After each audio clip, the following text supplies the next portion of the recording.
Mike Brandt, incroyable, Mike Brandt. L'histoire de Mike Brandt est incroyable. Alors, je vais essayer de la résumer en quelques minutes parce que vous l'avez peut-être suivi, vous l'avez. Mais bon, là, c'est. Moi, je trouve ça top.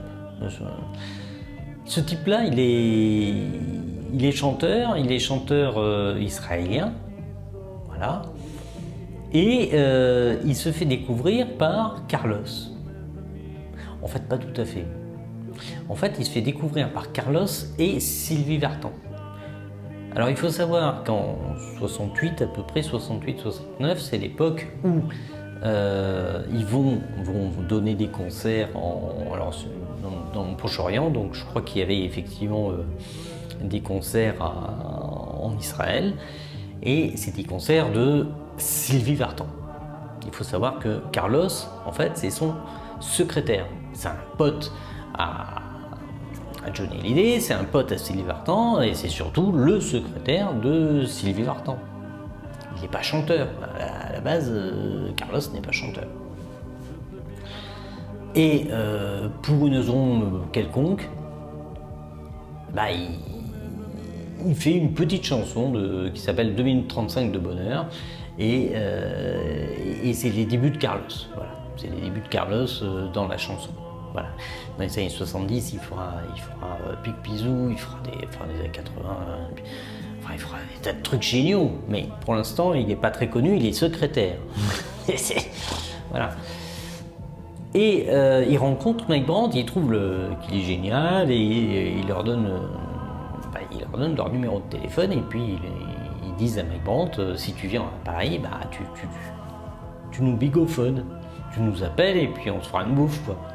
Enfin, on te fera aussi signer un contrat éventuellement, parce que c'était un peu l'idée. Et quelques mois plus tard, il y a Mike Brandt qui débarque comme ça, un peu à l'improviste, en France. Il a le numéro de Carlos, il téléphone à Carlos. Et là, personne ne répond, et pour cause. N'oublions pas, on est dans les années 70, début des années 70. Le téléphone, c'est un truc qui fait drelin, drelin, dring, dring, dring, et c'est tout. Alors, en général, c'est relié sur une prise à la maison, hein, c'est comme votre lampadaire, il ne bouge pas, il n'est pas portable, hein. Il n'y a pas Instagram, il n'y a pas Facebook, alors il n'y a pas YouTube non plus, hein, je vous le dis tout de suite, les années 70, c'est un peu la loose. T'as un vieux téléphone qui fait drelin, drelin, drelin, et qui ne prend même pas de message. Donc, pour joindre quelqu'un, tenez-vous bien, parce que si vous avez connu, vous comprenez tout de suite, mais pour les petits jeunes qui regardaient cette vidéo, soyons clairs, quand on appelait quelqu'un, il fallait qu'il soit chez lui. Alors évidemment, s'il était en train de dormir, vu le bruit du téléphone, parce qu'il n'y avait pas de mode silencieux, hein, je vous le dis tout de suite, il est drelin, drelin, drelin. Et donc il se levait, bonjour, c'est qui vous téléphone voilà. Et là, bon, Mike Brandt il téléphone, personne. Mais Carlos il n'est pas là, il est en train de faire ses courses au supermarché, je ne sais pas. Non, il n'est pas là, mais il est avec Sylvie Vartan quelque part sur une tournée ou je ne sais quoi. Bref, il n'est pas là. Deuxième coup de fil, troisième coup de fil, quatrième coup de fil, et puis Mike Brandt il a un vol retour, il va pas le prendre, et puis là il tente le dernier coup de fil. Ouais. Et là il y a Carlos qui répond. Alors ? Et c'est grâce à ce dernier coup de fil, à cette chance sur le fil du rasoir, que Mike Brandt démarre une carrière. Alors comment il démarre une carrière et comment Carlos s'en sort ? Carlos c'est simple, il lui dit de venir à la maison, ils font sûrement une bouffe, et puis Carlos il a un resto et puis lui il l'embauche pour chanter dans le resto. Ça se fait à l'époque. Alors c'était un resto, une boîte de nuit, je sais pas exactement, enfin bref, il l'embauche pour chanter. Et Mike Brandt rencontre Jean Renard. Alors Jean Renard, c'est pas un hasard qu'il rencontre Jean Renard. Jean Renard, c'est le mec qui écrit des chansons pour Johnny Hallyday. Et éventuellement pour Sylvie Vartan quand il a un peu de temps. Mais surtout pour Johnny. Voilà. Puis voilà, Que je t'aime, c'est lui par exemple. Bon, voilà. C'est pas un mauvais, hein. Ça fait partie des... Allez, de la demi-douzaine de grands auteurs-compositeurs français. Clairement, voilà. Et donc, quand il entend Mike Brandt, ouf! Ah ouais, là, il dit super. J'ai un mec à 5 octaves au piano, alors que généralement c'est plutôt 2, quoi. Quand t'es bon, t'arrives à jouer sur 2 octaves avec ta voix. Mais lui, c'est 5. Hein, alors tu t'imagines que Jean Renard, il y va, quoi. Il lui compose. Laisse-moi t'aimer, laisse-moi t'aimer toute ma vie, laisse-moi t'aimer.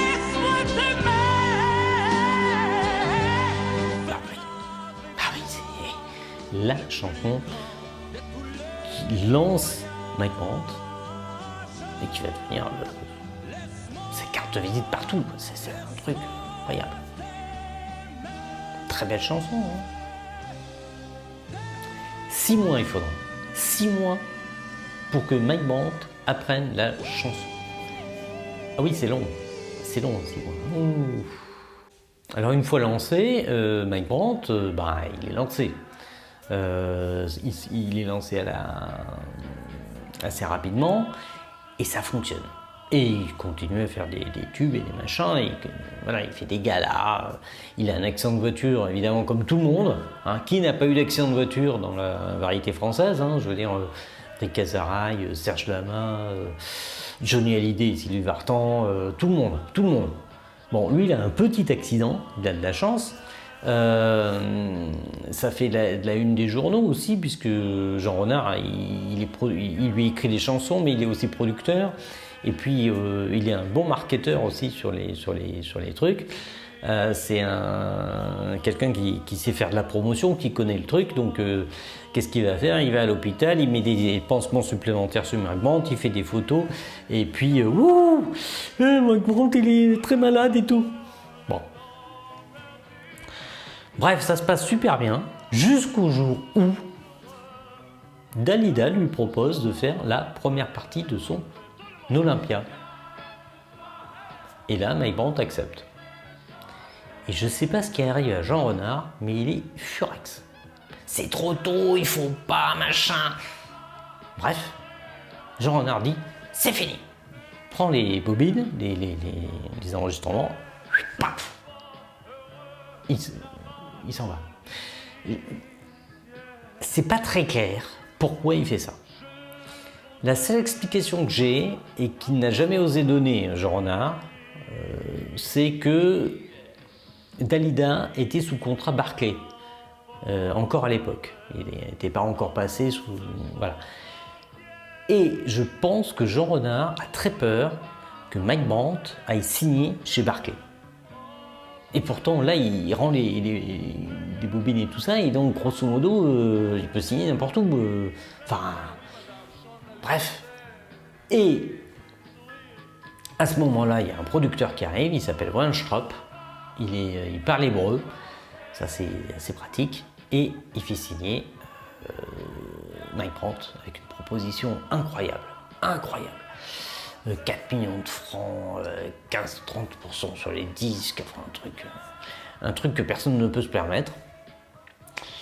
Sauf que Weinstrop, il n'est pas con, il est homme d'affaires, et lui, ce qui l'intéresse, c'est plutôt d'arnaquer les gens plutôt que de les aider. Et donc, en fait, le contrat stipule que Mike Brandt est propriétaire de WIP, Weinstrop International Production. Et donc, en fait, il est actionnaire. Et donc, 1 ou 2 ans après, quand Mike Brandt dit mais 4 millions, ils sont où Weinstrop lui dit mais on peut pas te donner parce que en fait sinon la boîte elle va faire faillite. Et puis comme tu es actionnaire, c'est pas une bonne idée quoi. Enfin, il y a un problème, tu vois. Donc en fait tu peux pas les toucher. Et ça c'est une très grosse déception pour Mike Brandt qui bosse comme un dingue. Au point que d'ailleurs il fait une tentative de suicide, on ne sait pas si c'est une tentative de suicide ou je ne sais pas, en tout cas il saute Il saute de l'hôtel Beau Rivage, je crois. En tout cas, c'est en Suisse, c'est à Genève, ça se passe. Et il tombe sur la toile vous savez, du bar.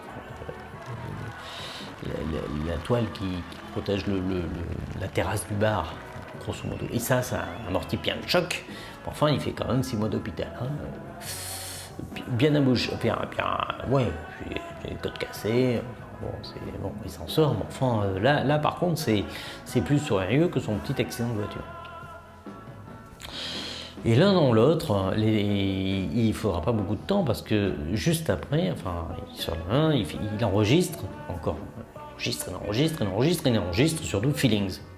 Feelings, une chanson anglaise qui aujourd'hui, si vous achetez les disques, va être signée L. Gasté, Léon Gasté, Louis Gasté, oui je crois que qui est en fait, qui était, parce qu'il est décédé malheureusement, c'était le mari de Lynn Renaud, Loulou Gasté, bah oui c'est ça, Loulou Gasté, et mon Lulu, oui mon Lulu, comme disait si bien Thierry Luron. Donc Loulou Gasté, c'est lui qui a écrit la chanson. Alors à l'époque, je crois qu'il y a encore un conflit aux tribunaux, donc c'est peut-être pas signé par Loulou Gasté comme compositeur, mais en tout cas, on lui reconnaîtra un plagiat, et donc c'est lui qui va récupérer les droits sur la chanson. Bon, bref, en tout cas, il chante Feelings. En français, ça fait « Dis-lui ». On sent que ça va être un succès énorme. En studio, il retrouve Jean Renard. Ils tombent dans les bras, l'un de l'autre. Voilà, et ils se promettent de retravailler ensemble. Et ça, c'est le vendredi. Le vendredi, je crois, ou jeudi. Enfin bref, ils se donnent rendez-vous pour le lundi suivant. Donc la semaine d'après. Et Jean Renard, il part avec sa caravane, parce qu'il adore le caravaning. Bon, on va savoir pourquoi. Moi, j'ai jamais été un fan, mais lui, oui. Il part comme ça, et il apprend le décès de Mike Brandt dans un arrêt, dans un bar où il s'est arrêté pour boire un café. Et là, il s'est dit, non, c'est pas possible, il n'y a pas pu se suicider, on avait rendez-vous lundi. Et là, Mike Brandt a sauté du 6e étage. Et il est tombé par terre et il est mort. Mort de chez mort. Hein, là, pas d'autre. Mais voilà. Et c'est bien triste. Et à 28 ans, 29 en tout cas, au mois d'avril, donc on va bientôt fêter malheureusement cet anniversaire funeste, et ben il est mort. Mike Brandt est mort. C'est évidemment c'est la considération générale. Et on n'a jamais su vraiment si c'était suicidé, ou si on l'avait poussé, ou si c'était un... Bref, on ne sait pas. On ne saura jamais vraiment, on peut toujours se poser des questions. Alors, on a dit dans une émission de TF1 que il prenait de la coke, alors du coup il avait sauté, il se prenait pour un petit oiseau. Ce qui n'est pas idiot, hein, c'est pas un raisonnement complètement débile. Hein. Paul McCartney, un jour... ils sont en studio à Abbey Road et il pose la question il cherche John, et puis où il est John? John, il est monté à l'étage. Oh putain, ils courent pour attraper John Lennon parce qu'ils ont peur qu'il saute du toit parce qu'il est mystifié de la coke ou un truc comme ça. Bon bref, donc c'est vrai que il y a un risque non nul de s'être suicidé. Après, est-ce qu'il s'est suicidé ou est-ce qu'on l'a poussé parce qu'il voulait fouiller aussi dans les méandres de la finance de M. Wenstrup? Je ne sais pas. Sincèrement, je ne sais pas. Et personne ne saura vraiment. Voilà. En tout cas, repose en paix. Il repose d'ailleurs en Israël, voilà, et voilà, il nous aura laissé quand même des chansons magnifiques. C'est tout ce que je peux faire pour vous. En tout cas, je vous souhaite une bonne soirée, et puis comme d'habitude, si vous avez aimé, vous likez, vous abonnez. À bientôt. Merci.